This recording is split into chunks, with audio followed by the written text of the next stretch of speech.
comienza Red Más Noticias. Un nuevo ataque se registró contra la fuerza pública. La estación de policía de Tibú, en norte de Santander, fue blanco de terroristas, quienes desde una motocicleta lanzaron una granada hacia el techo del lugar. Un uniformado resultó herido por esquirlas. La infraestructura del sitio también se vio afectada. Las autoridades realizan un cerco en el municipio para lograr la captura de los dos responsables. En esa zona del país opera el Frente 33 de las disidencias de las FARC. El 20 de enero pasado, la misma estación ya había sido hostigada por guerrilleros.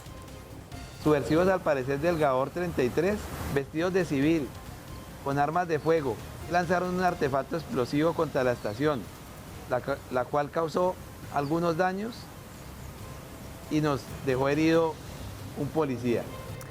Y también en zona rural de Tibú, en medio de una operación contra el narcotráfico, dos guerrilleros del ELN intentaron sobornar a soldados del ejército ofreciéndole 100 millones de pesos para que no intervinieran en el desmantelamiento de un laboratorio de producción de clorhidrato de cocaína.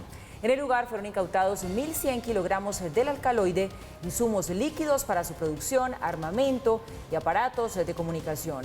Con esta operación, el ejército afecta las finanzas del ELN en más de 4.000 millones de pesos. Y el sargento en retiro, Alexander Chala, denunció que el secretario de Seguridad de Cali, Carlos Soler, lo amenazó de muerte. Chala asegura que acudirá a organizaciones internacionales. En los últimos días, el sargento en retiro Alexander Chala ha sido protagonista de la polémica que hay entre él y el secretario de Seguridad de Cali, Carlos Soler. La situación es tan delicada que ha llegado al punto de las amenazas. El número que tengo ahí me llegó anónimamente el audio, donde me dicen: Alexander, tú realizaste unas denuncias por un contrato en la Secretaría en Cali, donde habían unos militares inmersos en investigaciones. Entonces ten cuidado porque mira, este audio, ahí habla el coronel Soler y está nombrándote. Pero tú sabes que yo, hermanito, yo no me meto con nadie, pero pues yo, el que se mete conmigo, me lo cargo. Y el sargento Chala me lo voy a cargar. Allá le abrieron las investigaciones que tenía paradas hace 11 años. Respecto a las presuntas investigaciones que se mencionan en este audio, el sargento manifiesta que su historial está limpio. El sargento tiene unas investigaciones de hace 11 años. Mira que hoy me hicieron una pregunta de las investigaciones y yo solté la risa. Porque es que yo duré 21 años en el Ejército Nacional, donde yo hice pública mi hoja de servicios. Yo no tengo ninguna investigación, o sea, mi carrera militar fue una carrera impecable. Red Más Noticias trató de conocer la respuesta tanto del alcalde Jorge Iván Ospina y del mismo secretario de Seguridad Carlos Soler, pero no se tuvo respuesta alguna, solamente se ha emitido un comunicado. El audio corresponde a una parte editado de un mensaje de voz en WhatsApp enviado como parte de una conversación privada que sostuve hace 2 semanas con un secretario de la alcaldía de Cali, a quien considero mi amigo y hermano. La frase "me lo cargo" se expresa dentro del contexto de formulación de denuncias judiciales ya radicadas con base en los múltiples atropellos a los derechos humanos y fundamentales que esta persona ha venido haciendo en mi contra, las cuales son de conocimiento del denunciado y de ninguna manera connota una amenaza de muerte o de otra índole. Desde el Consejo de Cali se cuestiona este polémico audio y le exigen respuestas al secretario de Seguridad. Para la tranquilidad de todos, pero en particular del mismo Carlos Soler y del alcalde que sale mencionado en ese terrible audio donde se habla de cargarse a las personas que no están de acuerdo o que están cuestionando las acciones del secretario. Es necesario que el secretario Soler salga y le aclare a la ciudadanía. El mensaje desde la institucionalidad debe ser un mensaje de unión y no de división. Lo invito a que trabajemos en conjunto, en un mensaje unificado para que esta ciudad avance y logre salir en el retraso en el que estamos. El gabinete del alcalde Jorge Iván Ospina permanece en silencio, mientras que la pregunta que queda en el aire es ¿cuál será el destino del secretario Carlos Soler? Y hablamos de otra polémica. El secretario de Movilidad de Bogotá, Felipe Ramírez, le salió al paso a la denuncia hecha por el concejal Rolando González, según la cual 150 agentes civiles de tránsito cuestan lo mismo que todo el pie de fuerza de tránsito de Bogotá, es decir, 1.000 policías. Las cuentas del concejal Rolando González indican que mientras la ciudad pagó 13.390.000 millones de pesos por 1000 policías de tránsito, solo por 149 agentes civiles está pagando casi lo mismo, 11.651 millones de pesos. Con una gran diferencia. Los agentes civiles de tránsito no cumplen hoy ni siquiera el 5% de las funciones que cumple un agente policial de tránsito como tal. Recordando que estos agentes civiles de tránsito ni siquiera pueden llevar a cabo pruebas de alcoholemia. Lo que quiere decir que los agentes civiles de tránsito hoy básicamente están simplemente para cuidar las zonas de parqueo en vía. Así las cosas, recordó el concejal, el distrito estaría pagando anualmente 78 millones por un agente civil y 13 millones por un policía de tránsito. Le estamos pidiendo a la administración distrital que en junio se vence el convenio que tienen firmado con la Policía Nacional para que de esta forma logren una prórroga siquiera de un año más y donde puedan luego equiparar las funciones tanto de los agentes civiles de tránsito a los agentes policiales de tránsito. El secretario de Movilidad explicó que los valores no son equiparables, pues a los policías de tránsito no los paga el distrito, sino el Ministerio de Defensa. El convenio no remunera el salario de los agentes de tránsito, por eso los números no son comparables. El Ministerio de Defensa es quien se encarga del salario de los policías que nos ayudan en tránsito. Ese convenio lo único que remunera son elementos adicionales que ayuden a hacer más fácil su gestión en la vía. Los agentes civiles sí son remunerados por la Secretaría Distrital de Movilidad y en ellos se encuentra también no solamente el salario, sino los elementos necesarios para su función. Recordarle al señor secretario de Movilidad que no solamente no son equiparables, claro que no son equiparables, son mucho más costosos los agentes civiles de tránsito hoy en la ciudad que los agentes policiales de tránsito hoy en la ciudad. La alcaldía señaló que prorrogará el contrato de operación de los policías de tránsito al tiempo que espera terminar el año con 1000 agentes civiles. Vuelve y juega. Otra vez se rompió el tubo del acueducto situado en la autopista norte con calle 183 en Bogotá. Por cuenta del daño, los trancones no se han hecho esperar y mañana, atención a esto, no funcionará el carril exclusivo para rutas escolares. La emergencia se presenta en el mismo punto donde hace 15 días se había roto una tubería perteneciente a la empresa de acueducto y alcantarillado. La entidad explicó que se trata de una fuga que generó el encharcamiento de la autopista norte en el sentido sur-norte. Estamos desaguando la tubería. Una vez se desocupe la tubería, hacemos el desmontaje de un accesorio que se llama una unión. Por ahí introducimos una cámara de televisión y verificamos el sitio exacto del daño y el tipo de daño. Transmilenio explicó que debió cerrar las estaciones calle 187 y Terminal. Pese al daño, el suministro de agua en el sector no ha tenido alteraciones. Programamos posiblemente mañana por la noche la intervención de la reparación, que habrá que hacer una excavación, seguramente habrá que cambiar una sección de tubería, tratando de hacerlo en la noche para minimizar el impacto sobre la movilidad en la zona. En el lugar permanecen operarios de la empresa haciendo labores de limpieza y de desagüe.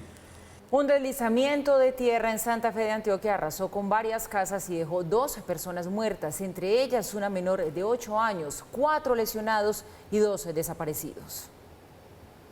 La montaña no aguantó y poco a poco se desprendió, llevándose por delante 7 viviendas de la zona rural de Santa Fe de Antioquia.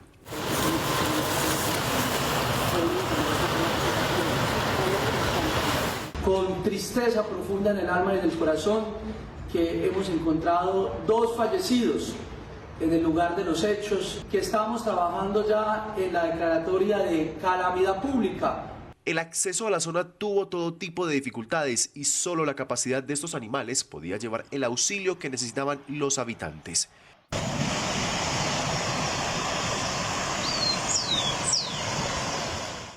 También hay afectaciones en el acueducto del sector.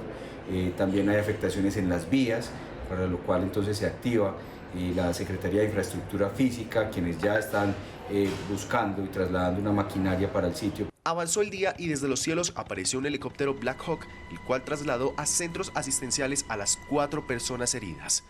Gracias a un trabajo articulado con la Fuerza Aérea Colombiana logramos entrar el ANCO, un helicóptero medicalizado que logró sacar a las personas. 3 se encuentran ya en nuestra ES San Juan de Dios y la de mayor gravedad está en el Hospital Pablo Tobón. Esta no fue la única emergencia. En Anorí se registró una creciente súbita, sin lesionados. En Itagüí, Copacabana y Zaragoza hubo inundaciones. Sin duda, el departamento afronta la época de lluvias más fuertes en los últimos años. Hoy cerca de 30 municipios están en alerta roja por probabilidad de crecientes súbitas y derrumbes en zonas inestables y de alta pendiente en el departamento de Antioquia. A raíz de las constantes interrupciones del servicio de energía que se han registrado en Barranquilla en los últimos días, el alcalde y los concejales han pedido a la empresa Aire que preste un servicio justo y eficiente. Las autoridades de la ciudad critican la falta de inversión en las redes eléctricas. Las quejas por las constantes interrupciones en el servicio de energía en Barranquilla son cada vez más frecuentes. En redes sociales, los barranquilleros han expresado su inconformismo por los largos periodos en que permanecen sin luz en medio de las altas temperaturas. Incluso el alcalde Jaime Pumarejo ha señalado que lo que está sucediendo con la empresa Aire es inaceptable, teniendo en cuenta que en la ciudad se paga la tarifa de energía más alta del país. No puede ser que la región donde más se necesita el consumo de energía se paguen las tarifas más altas. No puede ser que una familia estrato 1 y 2 en el Caribe colombiano tenga que pagar unas tarifas que terminan en una factura mensual de 180 a 250 hasta 300.000 pesos por hogar. No tienen cómo pagarlo. Pumarejo sostiene que esta situación obedece a la falta de inversiones en las redes eléctricas durante más de 2 décadas, por lo que solicitará a la bancada de congresistas del Atlántico que gestionen recursos para estos trabajos. Que tienen que incluir en el próximo paquete legislativo un proyecto para que al menos 7 u 8 billones de pesos durante los próximos 10 años sean invertidos en la infraestructura energética del Caribe y que no tengamos los barranquilleros y los caribeños que volverlo a pagar cuando ya lo pagamos en el pasado. A su turno, los concejales han hecho un llamado a la compañía que rinda explicaciones a los ciudadanos de los constantes racionamientos sin explicación o bajo la excusa de mantenimientos. El número de suspensiones anunciadas o no anunciadas sigue. El tiempo para atender la emergencia que se presenta por la suspensión prosigue. Y creo que tienen más una obsesión por cambiar los contadores con los que se ha disparado la tarifa, con los que van a ganarse una plata. Una vez se reanuden las sesiones del Consejo, citarán a la empresa Aire a un debate de control político para que rindan un informe detallado donde expliquen las razones de lo que ellos consideran múltiples abusos hacia los usuarios.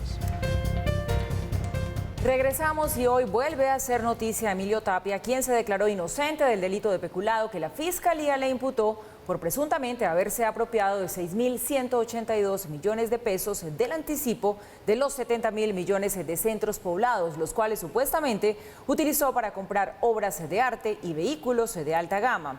Este delito se suma a los otros por los que ya había sido imputado. Tapia es una de las piezas clave de esta investigación en la que la Unión Temporal Centros Poblados supuestamente cometió irregularidades para apropiarse de los dineros del anticipo. Y usted, señor Emilio José Tapia Aldana, quien a través de terceros manejaba la empresa ICM Ingenieros, aceptó pagar a Otomar Lascarro Torres una suma de dinero correspondiente a 4.000 millones de pesos y una comisión por dicho negocio a Juan José Laverde Torres por la participación de Intec de la Costa y Omega Building en la Unión Temporal. El Congreso, atención a esto, aprobó en último debate un proyecto de ley que busca proteger a los ciclistas en las vías. La iniciativa, que pasó a sanción presidencial, contó con el apoyo de grandes figuras del deporte como Nairo Quintana y busca educar a biciusuarios, también a conductores, sobre las diferentes normas de seguridad y los derechos que tienen los ciclistas en la vía. Según el autor del proyecto, al año alrededor de 500 ciclistas pierden la vida y otros 2.500 resultan lesionados por accidentes en las carreteras. Como la inclusión en todos los cursos que hacen los conductores que quieren acceder a rebajas en multas de tránsito de una cápita especial donde se les enseñe los derechos y la normatividad que protege al ciclista en nuestro país. Asimismo, por primera vez, los ciclistas tendrán vocería legítima en el Consejo Consultivo de Seguridad Vial, donde se desarrollan las políticas públicas de seguridad para el ciclista en nuestro país.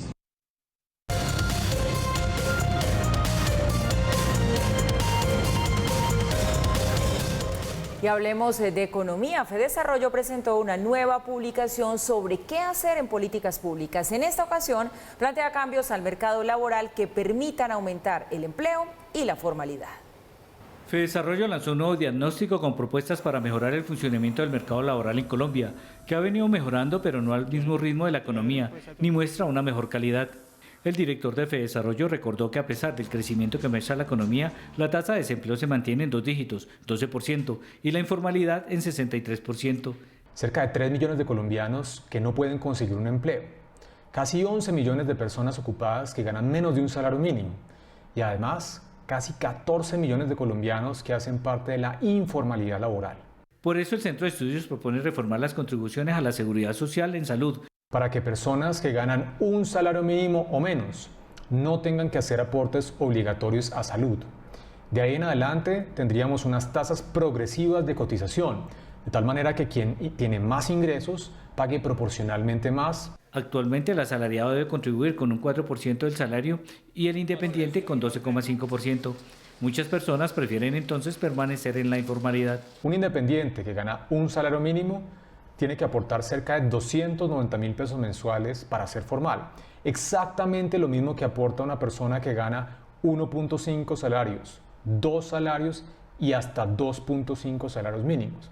El Centro de Estudios propone reformar las contribuciones a la seguridad social en pensiones, eliminando la restricción del ingreso base de cotización equivalente a un salario mínimo. Que se habilite que estas personas que ganan menos de un salario mínimo puedan ahorrar para su vejez, proporcionalmente a sus ingresos. Otras propuestas son reformar los aportes a las cajas de compensación para introducir tasas progresivas, crear un seguro de desempleo no contributivo para ocupados formales con ingresos superiores a 1,5 millones de pesos, mejorar la información pública sobre el mercado laboral y aumentar la calidad de la inspección laboral, entre otros.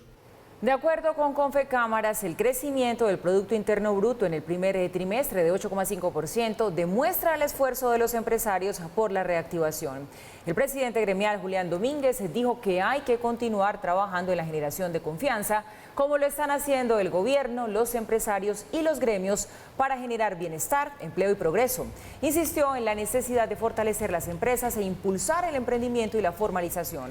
Resaltó que el crecimiento de Colombia está entre los mejores de la región. Y la Alcaldía de Bogotá y la empresa IBM lanzaron una convocatoria para capacitar a 10.000 personas en computación en la nube, inteligencia artificial, ciberseguridad, ciencia de datos e Internet de las cosas. Les contamos aquí cuáles son los requisitos para participar. Las becas buscan que los bogotanos puedan complementar sus habilidades profesionales con los conocimientos básicos de las nuevas tecnologías. Esto es para gente que ya terminó una carrera, sea técnica en el SENA o en una universidad privada o en una universidad pública, o que no ha hecho ninguna carrera.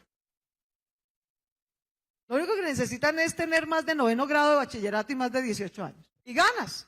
La convocatoria también está dirigida a personas que por su edad no se han podido enganchar en el mercado laboral. De manera que los invitamos especialmente a todos ustedes, jóvenes, mujeres, sobre todo mamás jóvenes, y personas mayores de 45 años. Esto es para ustedes. No se sientan intimidados los mayores de 45 años que esto es solo para gente joven. No, no. Es para los que necesitan este complemento en su formación humana y profesional. Postularse es fácil. Solo se debe ingresar al sitio web www.bogotatrabaja.gov.co antes del 1 de junio. Hay un déficit de 70.000 personas en el mercado de tecnología en Colombia hoy. Es un déficit muy importante que nosotros tenemos que cerrar esa brecha. Y son iniciativas como estas las que nos permiten cerrar esta brecha. La convocatoria también se ajusta para los jóvenes recién graduados de carreras profesionales tradicionales. Es una oportunidad que nos hace ampliar más nuestro campo, nuestra hoja de vida y de alguna forma como llevarla a cabo nuestro proyecto de vida. La capacitación incluye inteligencia artificial, ciencia de datos y pensamiento de diseño.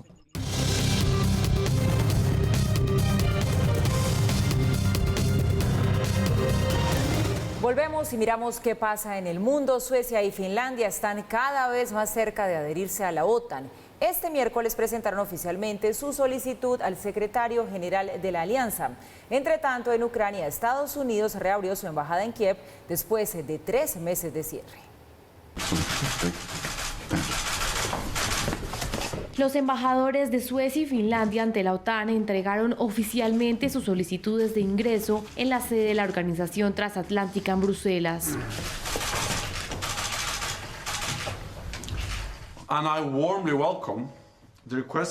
Doy una calurosa bienvenida a las solicitudes de Finlandia y Suecia para unirse a la OTAN. Ustedes son nuestros socios más cercanos y su membresía en la OTAN aumentaría nuestra seguridad compartida. Las solicitudes que han presentado hoy son un paso histórico.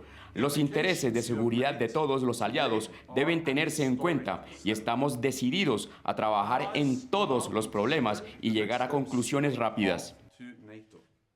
Luego de una serie de negociaciones, los protocolos deberán ser ratificados por los 30 Estados miembros de la OTAN, de acuerdo con sus leyes y procedimientos nacionales. El presidente Joe Biden dio su apoyo a las ofertas de ambos países para ingresar a la alianza. Tenemos el principio de la puerta abierta y la puerta abierta dice que si los países cumplen con los criterios de membresía de la OTAN y muestran que pueden ser contribuyentes netos a la alianza y a la seguridad europea en general, deberían ser admitidos. Ese es un principio en el que el presidente Biden ha creído desde mucho antes de ocupar la oficina oval, y Finlandia y Suecia son dos casos bastante claros cuando se trate de cumplir con esos términos. Los más importantes líderes europeos también han apoyado la adhesión de los países nórdicos, mientras que Turquía se opone firmemente. El gobierno turco ha denunciado en varias ocasiones la negativa tanto de Finlandia como de Suecia de extraditar a miembros del Partido de los Trabajadores Kurdos, considerado por Ankara como una organización terrorista. Hemos seguido cumpliendo con nuestras responsabilidades dentro de la alianza. Actualmente estamos entre los países que más apoyo brindan a las actividades de la alianza, pero esto no significa que diremos sí a todas las propuestas sin cuestionamientos.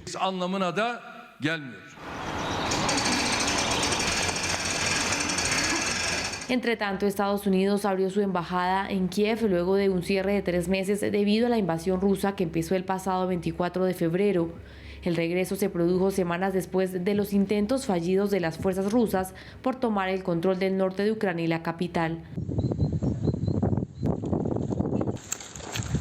En Mariupol ya son 1.000 los soldados ucranianos que se han rendido en las heridas Azovstal. En las últimas horas, 694 militares depusieron las armas y fueron trasladados a una antigua colonia penal en territorio bajo control ruso.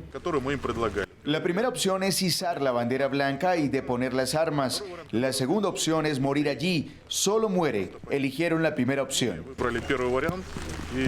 El viceprimer ministro ruso, por su lado, anunció que financiará la reconstrucción de los territorios de Ucrania ocupados, donde además se establecerá el uso del rublo y reparará las carreteras que conectan esas zonas con Rusia. Después de que Estados Unidos anunciara la flexibilización de algunas sanciones contra Venezuela, la oposición y el chavismo iniciaron conversaciones para reactivar el diálogo en México. De otro lado, desde el Congreso norteamericano se conocieron las primeras voces a favor y también en contra de la decisión del gobierno de Joe Biden. Solo horas después de que el gobierno de Estados Unidos anunciara que la petrolera estadounidense Chevron ahora podrá negociar con la compañía venezolana PDVSA, el representante de la plataforma unitaria Gerardo Blight y el presidente del Parlamento chavista Jorge Rodríguez tuvieron su primer encuentro. A través de su cuenta de Twitter, Rodríguez publicó una fotografía y aseguró que ambos comenzarán el proceso que permita restablecer las negociaciones. Sin embargo, Alex Saab volvió a ser el tema central de la conversación. Hemos insistido en la crucial importancia que tiene el desarrollo de los temas sociales que son del interés principal de nuestro pueblo.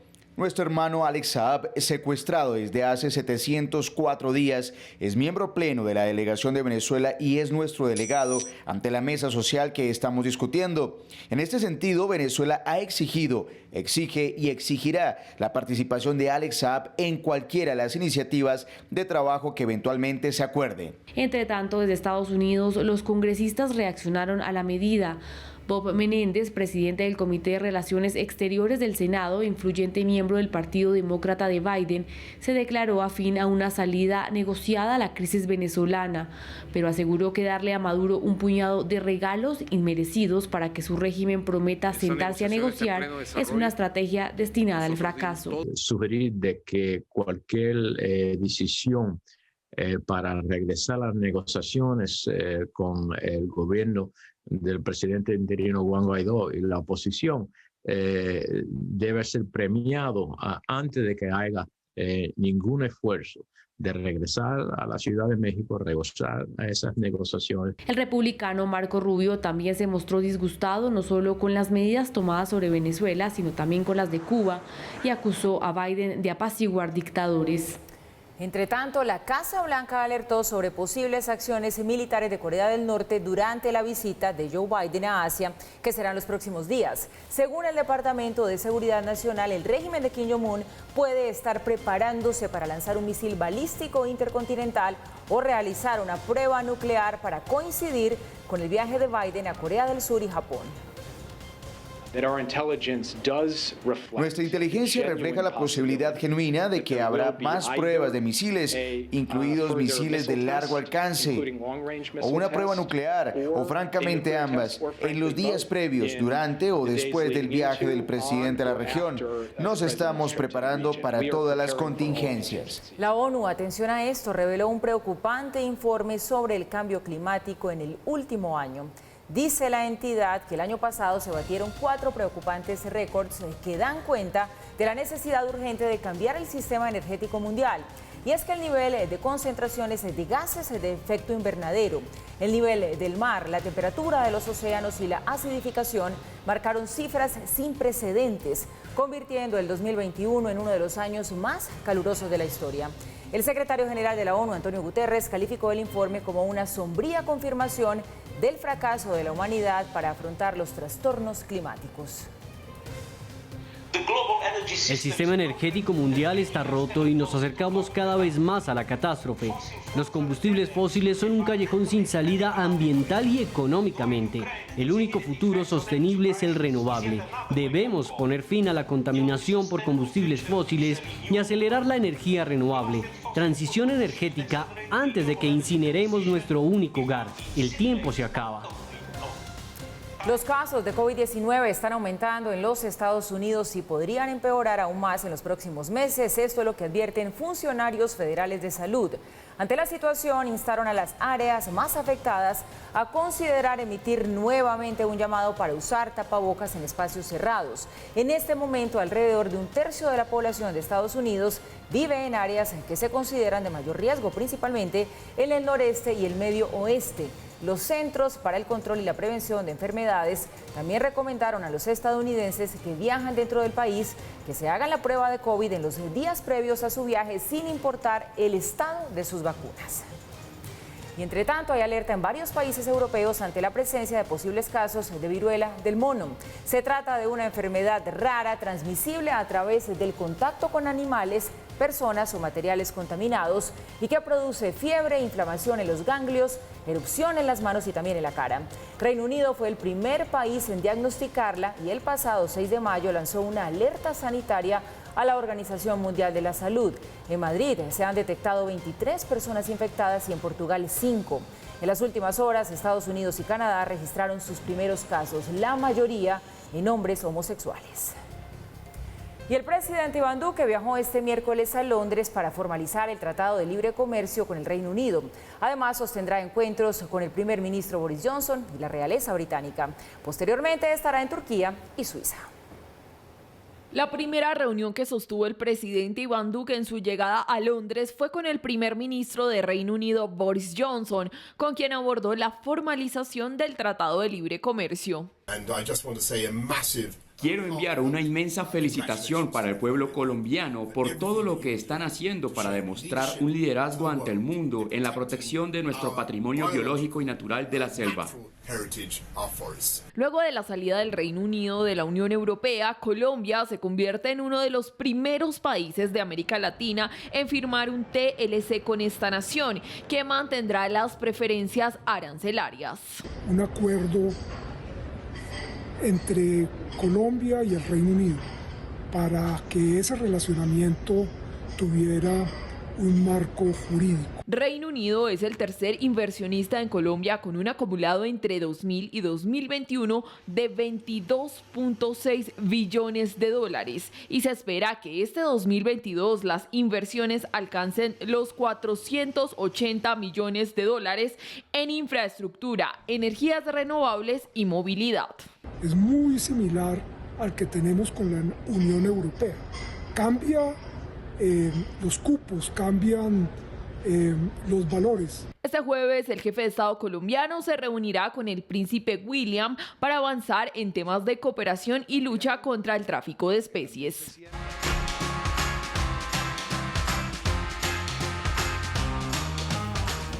Hoy, como todos los 18 de mayo, se conmemora el Día Internacional de los Museos, una fecha que nos recuerda la importancia de estos recintos para el intercambio cultural y el avance del entendimiento mutuo. Hoy es una noche muy especial para la ciudad capitalina y es que se está viendo la segunda edición de la Noche de Museos, una oferta en la que los distritos Centro, Centro Internacional y Chapinero abren sus puertas con más de 538 ofertas culturales al público, en su mayoría de manera gratuita. Además, también se están llevando en simultáneo algunos conciertos gratuitos por parte de la Filarmónica y otros eventos como los que tiene preparada para esta noche la Cinemateca de Bogotá. El Castillo de las Artes por primera vez va a ser parte de esta oferta cultural. ¿Qué tiene para ofrecernos este sitio? Vamos a tener en esta noche de los museos varias muestras de trabajos artísticos que han desarrollado grupos culturales, proyectos artísticos de la localidad, del territorio y de procesos artísticos que hemos desarrollado durante este año en el castillo. ¿Qué es un museo poco convencional y por qué es tan importante que participe de este tipo de actividades nocturnas donde son los museos los protagonistas? El Castillo de las Artes es un espacio de innovación social. Como tal, hemos recuperado un escenario que fue durante muchos años utilizado para otras prácticas y hoy consideramos que puede ser un epicentro para el arte, para la cultura, para el encuentro, para la convivencia y por ello el mismo espacio en sí es un museo de memoria donde queremos resignificar lo que en algún momento fue una pasarela de show, hoy se convierte en un espectáculo para las artes. En total son 2,5 kilómetros de ciclorruta los que están habilitados para que los capitalinos puedan visitar otros centros culturales que además albergan la historia de nuestro país como la Casa Museo o el Museo de la Independencia. Informó para Red Más Noticias, Anja Costa.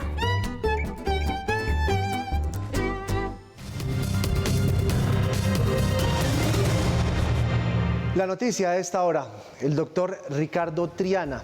Él es el director del Consejo de Empresas de las Américas. Más o menos 117 empresas de los Estados Unidos que cubren 17 sectores de la economía colombiana.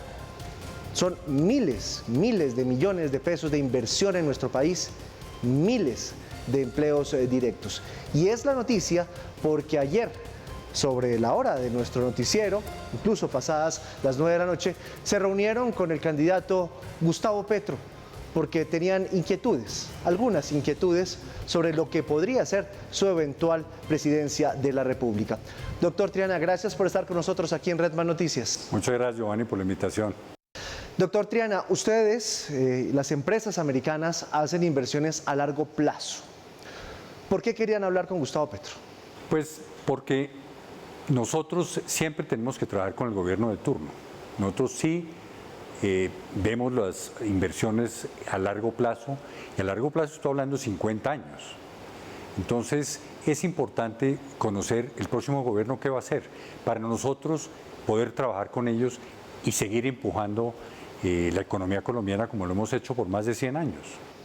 Doctor Triana, ayer en la reunión había algunas empresas, Amazon, estaba Mercer, estaba Drummond y también estaba Exxon, y se lo pregunto porque Gustavo Petro hace 48 horas dijo que había 3 venenos en Colombia: el petróleo, el carbón y la cocaína. Sobre esos dos primeros, actividades legales, el petróleo y el carbón, ¿qué les dijo Petro? Pues nos dijo que definitivamente no iba a haber más esas dos digamos, productos en razón de la descarbonización del mundo. Entonces le pregunté ya al final, para concretarlo un poquitico, eso qué significaría, y dijo, vamos a tener una transición de 12 años para acabar con esas dos industrias. 12 años donde dice que si no se hace nada en el mundo, pues vamos a estar en una situación muy complicada. O sea, les dio 12 años para que se vayan. 12 años y pregunté adicional y nos agregó una cosa muy importante, que va a respetar la seguridad jurídica. O sea, los contratos que están firmados hoy van a seguir y van a tener un proceso de transición de 12 años. Lo respeta lo que ya está, pero no hay ni uno solo nuevo. O sea, si viene una petrolera a decir quiero invertir en Colombia a partir del 7 de agosto, si es que él es presidente, no se puede. Eso nos dio a entender que a partir del 7 de agosto no habría más contratos nuevos, ¿no? Y un tema como la Drummond, el carbón, que es fundamental para las finanzas de gran parte del país, ¿también se acaba? También. Y me preguntaron inclusive en otras personas qué pasaría con esas industrias. Yo creo que esas industrias pues van a seguir, no van a invertir más dinero en el país, obviamente, y eso es malo también, porque mire que el 70% de los presidentes de empresas estadounidenses hoy en Colombia son colombianos, piensan como colombianos, pero actúan como americanos. Y cada uno de esos presidentes está siempre luchando para que las utilidades de la empresa se reinviertan aquí en Colombia. Y dos, para que las nuevas inversiones que va a hacer la empresa en el mundo vengan hacia Colombia. Eso no sucedería en esas dos industrias. Y esas dos industrias son como el 70% de las regalías, ¿o no? El 70% de las regalías, 30% de la inversión extranjera que llega al país y 7% de los ingresos fiscales de Colombia. Doctor Triana, ¿qué les dijo sobre el TLC con los Estados Unidos, el doctor Gustavo Petro? Habló sobre las relaciones con Estados Unidos que iban a estar basadas en dos pilares. El primero, cambio climático, porque considera, y es cierto, los países del norte y Estados Unidos son los que mayor contribuyen con CO2 a la atmósfera, mientras que los países en Sudamérica son la esponja de todo ese CO2 y lo absorben, especialmente en la Amazonía colombiana. Entonces, primero, mirar cómo proteger la Amazonía colombiana, especialmente, y segundo, el segundo pilar sería la política antidrogas, donde basaría eventualmente una posible renegociación del Tratado de Libre Comercio con Estados Unidos, entendiendo él, y nos lo dijo así, que es un tema bilateral que los dos países tendrían que aceptar. Yo leí una entrevista del embajador Goldberg donde él dice que de parte de Estados Unidos no hay ninguna intención de renegociar absolutamente nada. ¿Cómo va a ser esa renegociación si una de las partes quiere, pero la otra no? Pues ahí no habría nada. Es decir, si los Estados Unidos define que no quiere entrar a mirar el tema, pues no, Colombia no podría hacer nada porque es un tratado, como dije, bilateral, donde los dos gobiernos y los dos congresos tienen que estar de acuerdo, porque esos son los que al final aprueban lo que el gobierno, el ejecutivo apruebe. Doctor Triana, ¿se habló algo sobre el tema extradición? No se habló sobre ese tema. ¿Qué dijo el doctor Petro sobre propiedad intelectual, sobre temas como la salud, el intercambio comercial, más allá del petróleo y del carbón?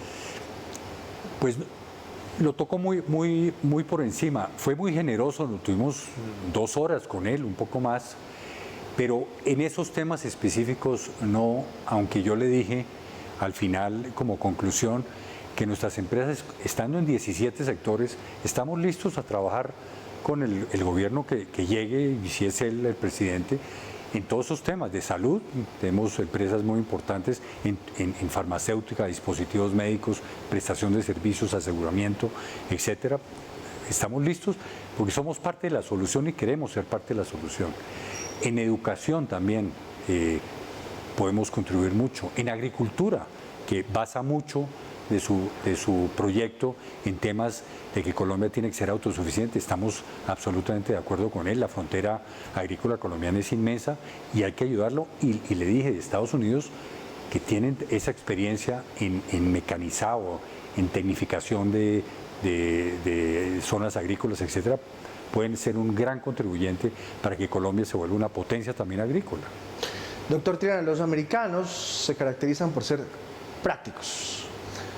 ¿Cómo están viendo los empresarios que quieren venir a hacer negocios en Colombia la posibilidad de que Gustavo Petro sea presidente? ¿Les preocupa o no les preocupa?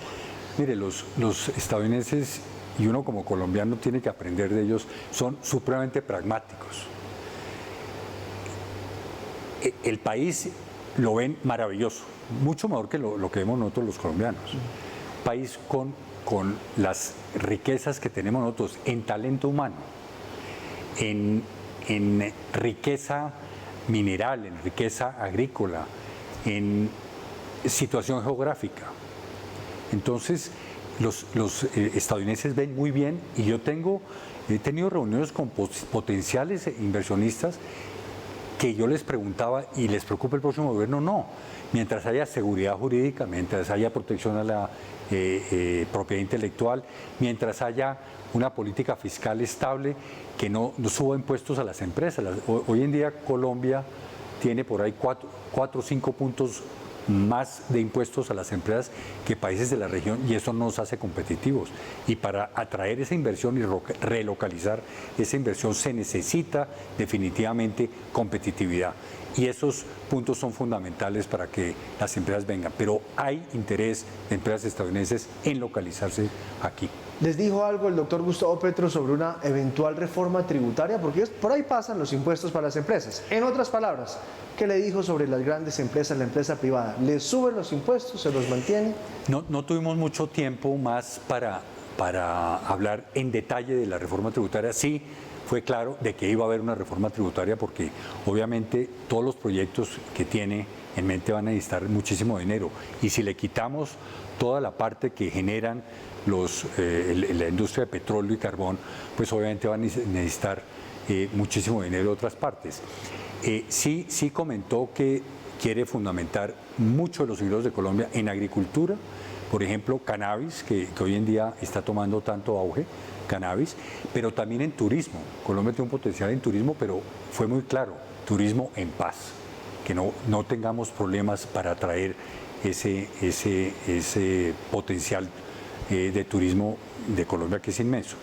Pero específicamente en la parte tributaria no se refirió, y obviamente el mensaje que decíamos era: no suban los impuestos más de las empresas, porque si no, no hay forma de que lleguen aquí a Colombia. Sobre la seguridad jurídica, doctor Triana, ¿qué hay sobre esa seguridad jurídica en sectores que no son ni de turismo ni de agricultura, como la propiedad intelectual asociada a los temas de medicina, el petróleo y el carbón? Sobre esa seguridad jurídica, ¿él cómo fue? ¿Enfático, que la respeta, o dubitativo? A ver, específicamente sobre esos sectores no alcanzamos a preguntar, pero en general, cuando lo centré un poco sobre el sector de carbón y petróleo, fue muy claro de que iba a respetar la seguridad jurídica. La seguridad jurídica, obviamente, la entendimos nosotros como la seguridad jurídica general para todos los sectores de la economía. Dígame, desde su ser, su interior, ¿a usted lo dejó tranquilo la charla de ayer con Gustavo Petro? Si yo pienso como estadounidense, que represento las industrias estadounidenses, yo quedo tranquilo en el sentido de que le enviamos el mensaje. Le dijimos, aquí está el sector privado estadounidense, la inversión extranjera estadounidense, para trabajar con el gobierno que venga. Si es usted, perfecto. Estamos listos a trabajar con usted, porque estamos seguros que un gobierno puede hacer cosas, pero necesita el sector privado para hacerlas, y nosotros estamos dispuestos a trabajar con el gobierno que venga. Ese mensaje sí fue supremamente claro. Entonces, desde ese punto de vista yo quedo tranquilo de que enviamos el mensaje, él lo recibió, estuvo muy amable y, como le digo, muy generoso en el tiempo que nos concedió. ¿Y sus asociados están tranquilos? Mis asociados, al final, pues quedaron tranquilos de haber recibido al candidato, de haber hablado con él, de haber sido claros de las necesidades que tienen en este sentido, que no son, pues son grandes y todo, porque seguridad jurídica es un universo inmenso. Pero él les dio un poco de tranquilidad en ese sentido. Y las empresas americanas, como yo les decía, invierten en los países, y en Colombia específicamente, llevan más de 100 años acá y quieren seguir 100 años más. Entonces, yo creo que desde ese punto de vista ellos están tranquilos, querían sí oírlo muy de cerca y mandarle el mensaje que quieren trabajar con el gobierno que venga. Esa practicidad americana también tiene que ver con los obstáculos. Es decir, si ven mucho obstáculo, pues simplemente se van o no invierten. Sabe que ellos cuando ven estos obstáculos es como cuando uno va en una carretera y tiene un reductor de velocidad, uno disminuye la velocidad, a veces le toca parar un poquito, pasar el reductor y vuelve y arranca. En 100 años que llevan algunas empresas aquí en Colombia, usted no se imagina la cantidad de inconvenientes y reductores que habrán encontrado en más de 30 presidentes que ha habido en Colombia. Entonces, yo me atrevo a pensar que no se irían. Yo me atrevo a pensar que no se irían por una circunstancia de un gobierno pues, que son de 4 años en Colombia, ¿no? ¿Y cómo ve la estabilidad política? ¿Cómo ven la estabilidad política sus afiliados? Porque esto pasa por lo jurídico, pero también por lo político. Los americanos confían en las instituciones colombianas que son sólidas, con unos cimientos importantes y creo que eso es la base de los países desarrollados, diría yo. En América, si nosotros empezamos a comparar, Colombia está muy bien posicionado. Tenemos unas fuerzas militares, de policía, que son ejemplo en muchos países de la región y los utilizan de asesores inclusive. Eso no lo vemos los colombianos porque nosotros desafortunadamente vemos lo malo.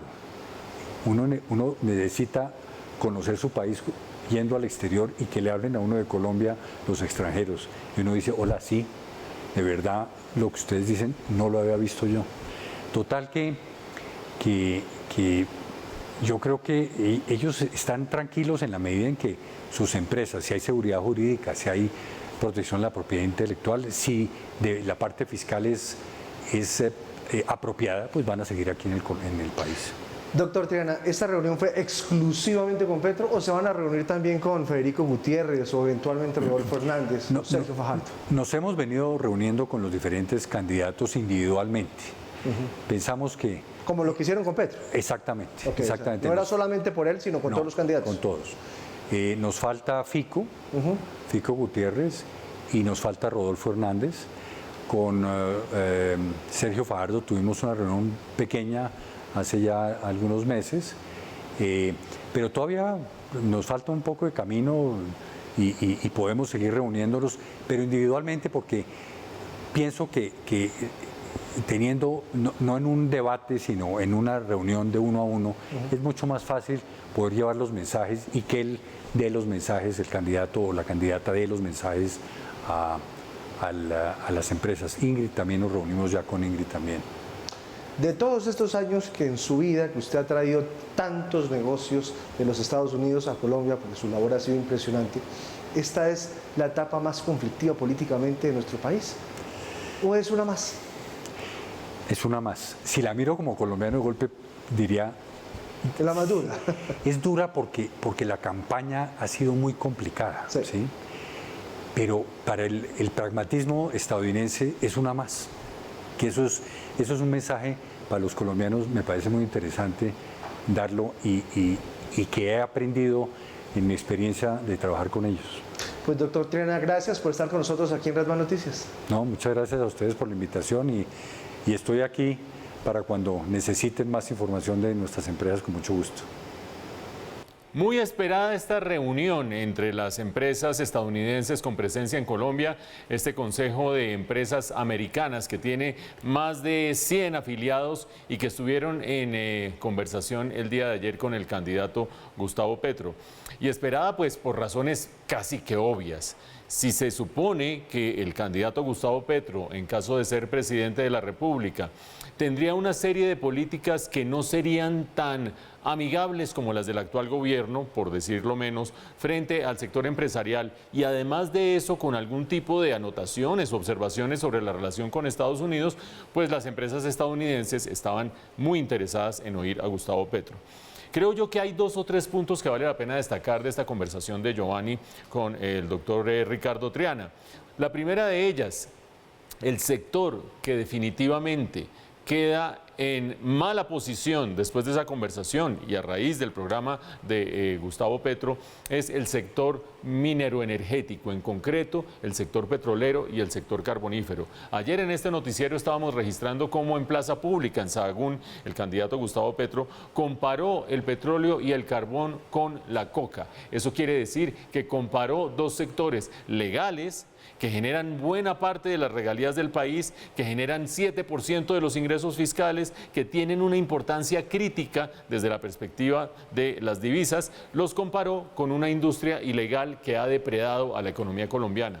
No era para menos que en la reunión de ayer hubiera reconfirmado que si llega a ser presidente de la República, tendrían, por supuesto, desde el día siguiente de que él fuera presidente y tramitara los respectivos procesos normativos, tendrían la imposibilidad de generar nuevos proyectos, nueva inversión en el caso del petróleo, pero aparte de eso que tendrían 12 años de transición pues para desaparecer, sencillamente.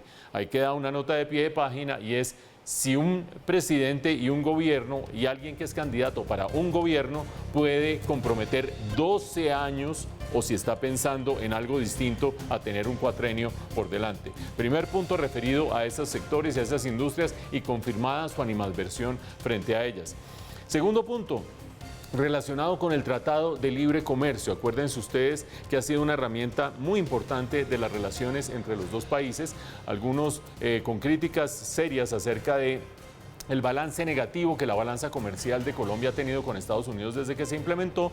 Otros señalan o señalamos que ese déficit en la balanza comercial es con todo el mundo y más con el resto del mundo que con Estados Unidos desde que se implementó el TLC. Pero ¿qué dijo Gustavo Petro frente al TLC? Sencillamente que quiere renegociarlo y que quiere renegociarlo desde la perspectiva de criterios relacionados con el cambio climático. Yo creo que allí hay algo que va a valer mucho en adelante en las relaciones internacionales de Colombia, sea Gustavo Petro o sea quien sea el próximo presidente de la República. En el marco de la lucha contra el cambio climático, Colombia tiene que hacer valer su condición de pequeña potencia ambiental. ¿Qué quiere decir pequeña potencia ambiental? Gran diversidad, tercera parte del territorio en la Amazonía y una matriz energética bastante limpia. Y eso hay que hacerlo valer en distintas dimensiones. Se podrá hacer valer en una renegociación del TLC. Para renegociar un acuerdo se necesitan dos partes y por el momento Estados Unidos ha dicho que no le interesa, así lo dijo el embajador Philip Goldberg, renegociar ningún aspecto del TLC.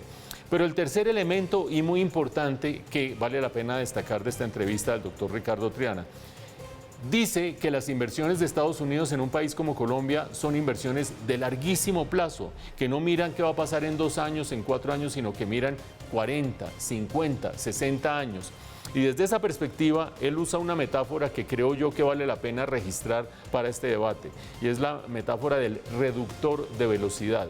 Dice él que cuando uno encuentra en una carretera un reductor de velocidad, baja la velocidad, lo pasa y sigue. Todo el mundo se pregunta, la magnitud de reductor de velocidad que significaría para los negocios un gobierno hipotético de Gustavo Petro, y si sería un solo reductor, o 2 reductores, o 3 reductores, o 4 reductores. Él habla de 12 años de transición para algunos sectores para que desaparezca la inversión en Colombia, petróleo y carbón. Ahí están los principales elementos de algo que estábamos reseñando el día de ayer. El sector empresarial de distintos orígenes y de distintos sectores empieza a aterrizar a una opción que tiene una probabilidad efectiva de ser real, que Gustavo Petro sea el próximo presidente de Colombia. Llega la primera vuelta y Red Más Noticias continúa con el cubrimiento de una de las elecciones más importantes de los últimos tiempos. Este 29 de mayo, manténgase bien informado con nuestras emisiones especiales y en el portal web redmas.com.co. Siga con nosotros el minuto a minuto de la contienda electoral con las transmisiones de 8 a 10 de la mañana, de 12 del mediodía a 2 de la tarde y a partir de las 3 de la tarde con el mejor análisis de toda la jornada. Red Más Noticias, canales 107, 1007 HD. Por la señal de Claro.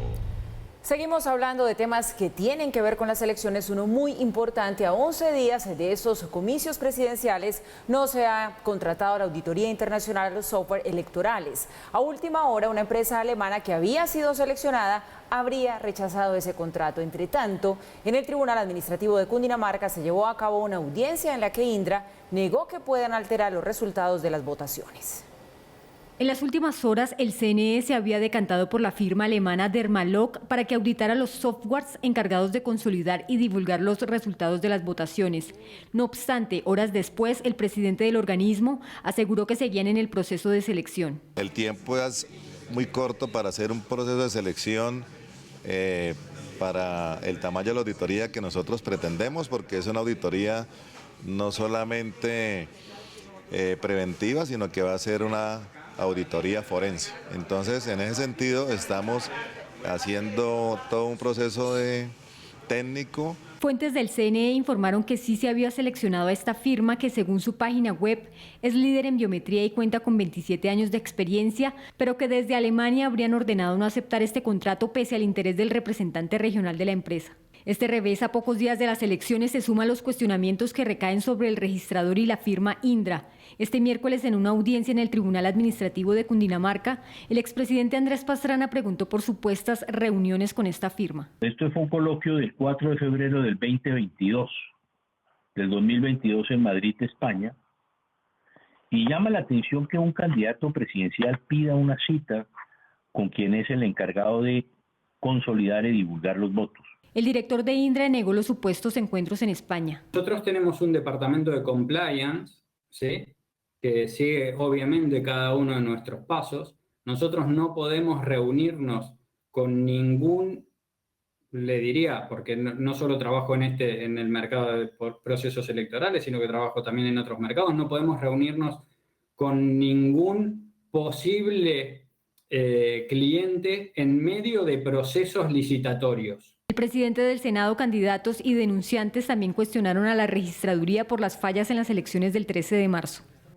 No veo la confianza necesaria en el sistema electoral colombiano, en un hecho que nunca había sucedido. Sin explicación, se le fue informando a la opinión pública que se habían encontrado primero 500.000 votos, después 1 millón de votos y después 1,5 millones de votos, sin que se explicara cómo se encontraron, de dónde salieron.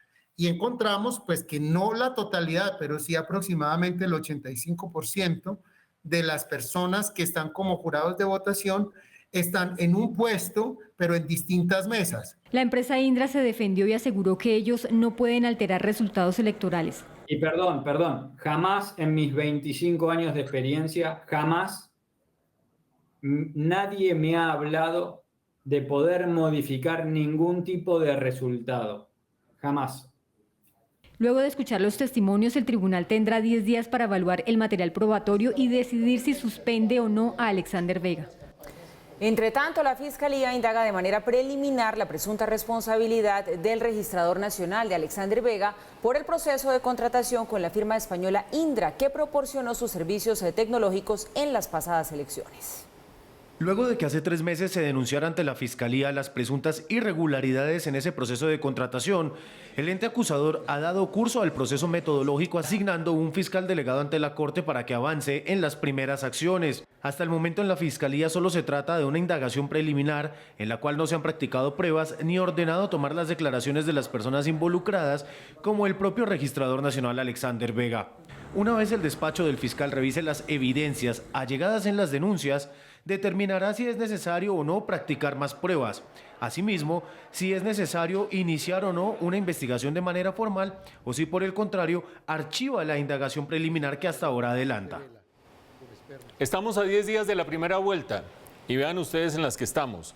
Por una parte, con una empresa que era la más opcionada para ganarse la auditoría, para auditar el proceso electoral de la primera vuelta, que decide yo ahí no me meto. Una empresa alemana que, entre otras cosas, tenía cuestionamientos de distintos observadores porque es una empresa alemana que es especialista en cuestiones de biometría, en identificar la identidad de ustedes, la de cualquier persona, a partir de la percepción y estudio de las características físicas de la persona. ¿Esa era la empresa indicada para auditar un proceso electoral? Bueno, ese debate quedó cerrado sencillamente porque esta empresa alemana decidió no seguir adelante. A 10 días de primera vuelta no tenemos una auditoría internacional de ese proceso. Y en segundo lugar, a 10 días de la primera vuelta tenemos 2 instancias en las que se mueven procesos judiciales en distinto nivel de avance. Por una parte, la Fiscalía abre indagación preliminar al registrador Alexander Vega y esa apertura de indagación preliminar a muchos les parece que es demasiado tardía.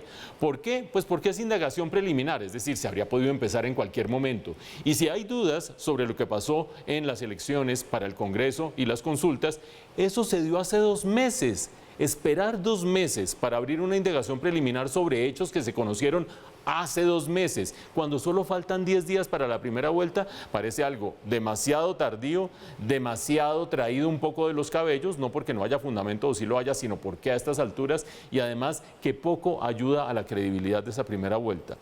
Mucho más serio o mucho más contundente, pónganle ustedes la palabra que quieran, parece ser el proceso del Tribunal Administrativo de Cundinamarca. Se puso una acción popular, un abogado particular puso una acción popular donde pide suspensión del registrador a partir de los hechos sucedidos en esa primera vuelta. Ustedes han visto partes de esa audiencia del tribunal en los que se habla de si había algún tipo de conflicto en la relación que hay con la empresa Indra, la empresa española, y además si en la visita que hizo Gustavo Petro a España, donde en una reunión no particular, en una reunión de 40, 50 personas con empresarios, también estaba la empresa Indra. ¿Por qué es mucho más relevante lo que está sucediendo en el Tribunal Administrativo de Cundinamarca? Porque tiene 10 días, ustedes veían la nota, para pronunciarse acerca de si suspende o no al registrador. Los 10 días que quedan para la primera vuelta. Queda una pregunta en el aire. ¿Será que con este registrador o sin este registrador cambian los problemas que salieron a flote en las elecciones parlamentarias? Me parece que la figura personal del registrador no haría más diferencia para resolver los problemas, que eso sí debemos estar en hora de resolver. La otra campaña, la de Gustavo Petro, hoy estuvo en Bucaramanga, donde se comprometió a proteger el agua, la vida y el páramo de Santurbán. Con un discurso en la plaza Luis Carlos Galán, Petro dijo que no va a permitir la explotación minera en los páramos. Dejó claro que va a prohibir el fracking en Colombia. Prometió que los estratos 1 y 2 tendrán hasta 12 metros cúbicos de agua, los cuales serán pagados por estrato. También propone un salario mínimo diferencial para los profesores del sector de la salud, que iniciará en 3 millones de pesos, esto con el fin de reconocer los años de estudio. Y lo mismo sería para los maestros, aunque con ellos no deja claro cuál será la base del salario. Ahí está la campaña. Bueno, y continúa el revuelo por las declaraciones de Francia Márquez en las que dijo que los huevos que se consumen en Colombia son traídos de Alemania. Ahora, la presidencia le responde mediante un video de TikTok. A través de esta red social, la presidencia de la República le contestó con el famoso audio de "Re loco, papi, re loco", en el que explica que los huevos son de producción campesina nacional. Aunque no fue mencionada, Márquez se les contestó. Numeral tienen huevo, @infopresidencia y @minagricultura, participando en política. ¿Para cuándo la investigación de la Procuraduría?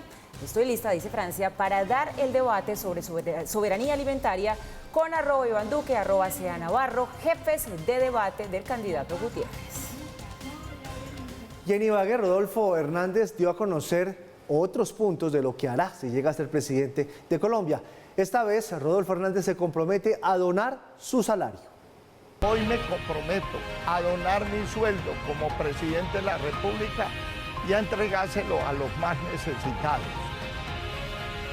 Yo no necesito plata porque esa ya la trabajé. Lo que quiero es devolverle a los colombianos un poco de lo que me han dado. Necesito que su vida y la de su familia mejore.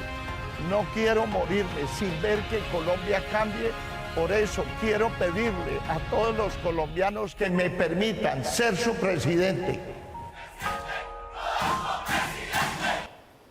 Y en su cierre de campaña en Cali, el candidato presidencial de la Centro Esperanza, Sergio Fajardo, lanzó duras críticas a cómo se ha desarrollado la contienda electoral. Acompañado de integrantes de la coalición, el aspirante compartió con simpatizantes en el Parque de la Virgen sus propuestas de campaña en materia social y económica. Desde allí, el político aseguró que la actual contienda a la presidencia ha sido tramposa y mañosa. He dicho que esta campaña ha sido una campaña detestable, vergonzosa en muchos sentidos, incluso es una palabra que habitualmente no uso, que es una porquería, por la forma como se da todas las cosas todos los días, acusaciones, cárceles, narcotraficantes, paramilitares, interceptaciones, todo ese tipo de cosas. Esa es una expresión de la política que, si así se llega al poder, después se convierte en una Colombia invivible de confrontación permanente. Y el tema del día, con las recientes menciones del voto de deportistas, artistas, empresarios y otras figuras públicas, ¿qué opina usted sobre revelar el voto? ¿Usted daría su voto públicamente? Déjenos conocer su opinión con el numeral Decir el voto es. Bueno, Paula, pasemos de los huevos a hablar de los micos. Los micos. ¿Sabe por qué le estoy hablando de los micos? Porque ayer, cuando Juan Carlos nos mostraba que al pabellón de máxima seguridad de extraditables de La Picota llegó un cargamento con todo, mariscos, mejor dicho, con pura comida 1A, como dirían por ahí. ¿Cómo así que encontraron un mico cocinado? Mico que ya estaba cocinado porque ese es el plato favorito de uno de los internos a quien le iban a entregar pues esta comida, bueno, y la otra más también la iban a vender y le van a repartir al interior de la cárcel. Estamos en esas averiguaciones, a ver quién es ese recluso al que le gusta tanto el mico que ya se lo llevaron cocinado. Pero mire, esta es una muestra más de esa corrupción que hay en el sistema carcelario en Colombia, un tema que hay que intervenir, una problemática que prontamente hay que trabajar. Y lo curioso es que cuando descubrieron este cargamento ya había pasado antes 2 filtros. Esta es toda la historia y lo que va de esta investigación, pues que ya anunció todo este sistema penitenciario por cuenta de lo que se denunció aquí en Red Más Noticias. En este camión tipo turbo pretendían entrar el ilegal y extraño cargamento de comida, que según fuentes de Red Más Noticias sería entregado en los pabellones de máxima seguridad y de extraditables. El cargamento fue detenido por guardianes de la cárcel que lo descubrieron luego de que extrañamente ya había pasado 2 filtros. En cada caja destapaban una sorpresa. En algunas cajas, alimentos de consumo cotidiano de una familia colombiana, que sin embargo son prohibidos en las cárceles. Leche, arroz, arepas, café, mantequilla, aceite, verduras y frutas de todo tipo. Caja a caja, los alimentos que descubrían eran más finos y hasta exóticos. Salchichón, pescado tipo tilapia y trucha en filete, bagre congelado, punta de anca tipo premium, chicharrón, ovejo y salami español. Y por supuesto, para los más finos y exóticos, cazuela de mariscos, hamburguesas gourmet y hasta un mico preparado que habría sido comprado por un interno en específico y que desde hace varios días lo esperaba. En este documento queda claro que el camión con la carga ilegal de alimentos tenía orden de entrada el día 12 de mayo pasado, cuando fue detenido. Red Más Noticias consultó al IMPEC y señalaron que hay una investigación abierta para determinar quiénes autorizaron este tipo de alimentos y quiénes son los internos que hacen este tipo de pedidos. Los resultados de la investigación aún no se conocen. Mientras estos detalles son revelados, fuentes de la cárcel revelaron a este medio que al interior del penal hay un tráfico de alimentos destinado a los internos más poderosos o de mayores ingresos y que cada producto de estos puede valer hasta 3 veces más de lo que vale en el comercio normal. ¿Qué hace uno? ¿Se ríe o llora? ¿Qué hace, Mauro? Mico cocinado. Llora, mas no se vomita. Porque las arcadas que le dan a uno de pensar en un mico cocinado que va a entrar a la cárcel son absolutamente inaguantables. Pero llora por una sencilla razón, porque no basta con identificar quién es el recluso que hizo ese pedido, sino que hay que ver adentro cómo funciona eso, dónde meten 40 cajas o 50 cajas llenas de comestibles, cómo los cocinan posteriormente sin que nadie se dé cuenta de nada. 2 filtros pasó. Hágame el favor. Hágame el favor. Qué horror. Bueno, eso es lo que pasa con la corrupción. ¿Probaría mico usted? ¿Comería mico? No, usted, Mauricio, no tampoco, ¿verdad? Ni cocinado ni no cocinado. Menos. Terrible. El petróleo de referencia Brent se negocia en promedio en $109.11 el barril. La libra café colombiano cerró en Nueva York a $2.18. El índice MSCI Colcap se redujo en 2,73% a 1.465 unidades. La tasa representativa del mercado para mañana es de 4.054 pesos con 71 centavos. El euro se negocia en 4.260 pesos con 25 centavos. Las cifras son los 5,2 billones de pesos que entregó en regalías el sector minero en 2021. La Asociación Colombiana de Minería recordó que en el sector trabajan 250.000 personas que contribuyen para mejorar vías terciarias, hospitales y otras obras de infraestructura. Este año se espera que las regalías lleguen a 8 billones de pesos. Regresamos. La Superintendencia de Industria y Comercio sancionó a 24 funerarias por afectar a los consumidores con publicidad engañosa y abusar de las cláusulas que firmaban con sus clientes. La Superintendencia de Industria y Comercio impuso multas a 24 empresas de servicios funerarios por más de 294 millones de pesos. Según la entidad, esas empresas no entregaron a los consumidores información clara, oportuna y suficiente frente a las restricciones y limitaciones que se presentaron en la prestación de los servicios funerarios con ocasión de la pandemia. Las sanciones tienen en cuenta que incurrieron en publicidad engañosa al ofertar a los consumidores los servicios exequiales en una ciudad en especial, cuando en realidad no contaba con oficinas abiertas al público ni el plazo anunciado. Se encontró que incluían cláusulas abusivas en los contratos al exigir para la terminación de los mismos mayores requisitos a los solicitados al momento de su firma e incluir espacios en blanco. Además, esas empresas no contestaron los requerimientos de información exigidos por la superintendencia y en algunos casos realizaron cobros excesivos a los pactados. La superintendencia informó que con ocasión de la pandemia inició actuaciones administrativas de oficio para garantizar la protección de los derechos de los consumidores ante posibles vulneraciones frente a la información que les suministraron a sus clientes. Esto teniendo en cuenta que se implementaron modificaciones y restricciones en la prestación de los servicios funerarios por las medidas de bioseguridad para el manejo de cadáveres asociados a la infección del COVID-19. La multa más alta se la impusieron al consorcio exequial con 80 millones de pesos, Jardines del Edén Samaritano con 25 millones y Compañía Prevención Exequial Hacia el Futuro con 20 millones. Las demás multas oscilan entre 4 y 15 millones de pesos.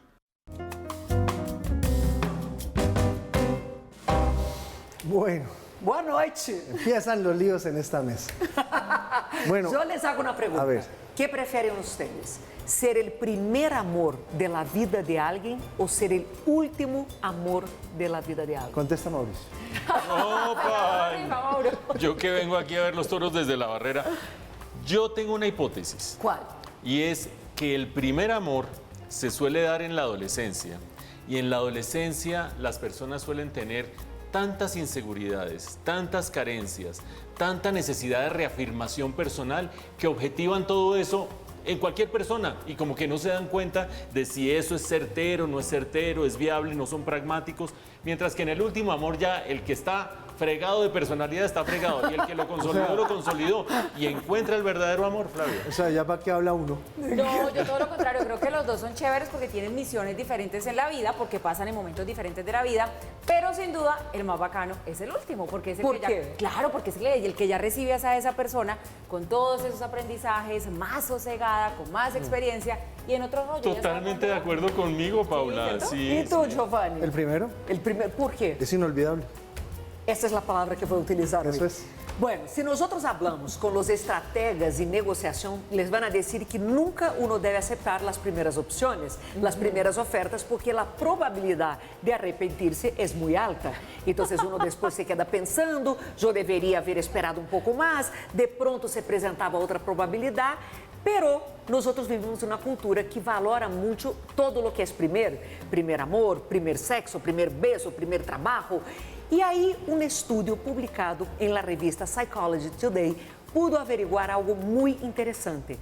As pessoas que se quedam ou se enamoram por primeira vez têm uma tendência muito maior de ter esse primeiro amor como inolvidável, de maior duração e não pensam em outras oportunidades. Lo que se passa quando uno se queda com seu primeiro amor é uma curiosidade, pero nunca um arrependimento de que de pronto eu poderia haver encontrado um amor melhor ou uma pessoa mais interessante.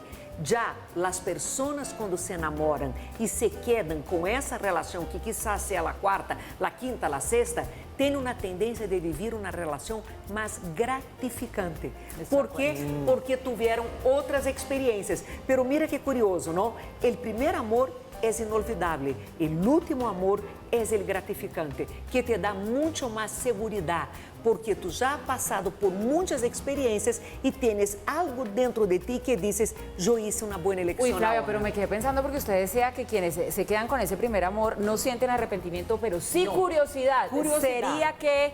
Y esa curiosidad no se puede traducir en tentaciones, en Ay, las infidelidad. tentaciones están todo el tiempo, a en toda otra hora, en cosa. todo momento. Pero la decisión depende de uno. ¿Cómo es eso de las tentaciones, Joan? Las tentaciones son algo que porque viene desde contestó el usted Antiguo sin pensarlo, Testamento. muy seguro. Contestó muy seguro sin pensar. Pero mira, el arrepentimiento es algo que te hace sufrir, porque uno queda pensando, ay caramba, ¿será que sería mejor eso? ¿Será que yo debería haber hecho eso? Entonces empiezas a vivir algo del negativo. La curiosidad solo te remonta a imaginar como seria mi vida se de pronto hubiese tomado outro caminho. E isso passa não só com o amor, isso passa incluso com a eleição da carreira.